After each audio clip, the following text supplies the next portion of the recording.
Si quelqu'un en blouse blanche te demandait de faire du mal à un inconnu, est-ce que tu obéirais? Tu penses sûrement que non, que tu dirais jamais, sans hésiter.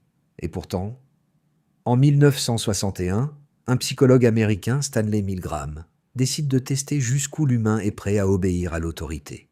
Le protocole est simple, en apparence.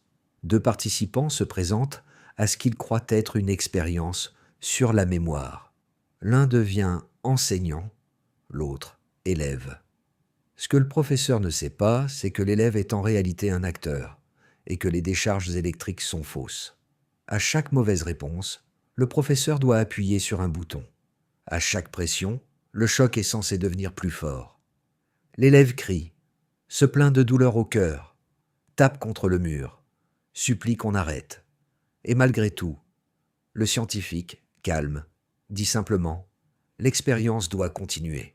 Ce qui se passe ensuite est glaçant. 65% des participants sont allés jusqu'à appuyer sur le dernier bouton, une décharge prétendument mortelle.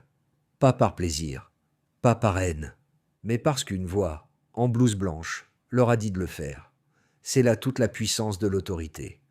Quand on croit que quelqu'un au-dessus de nous porte la responsabilité, on exécute, on obéit, même si, au fond, on sent que c'est mal.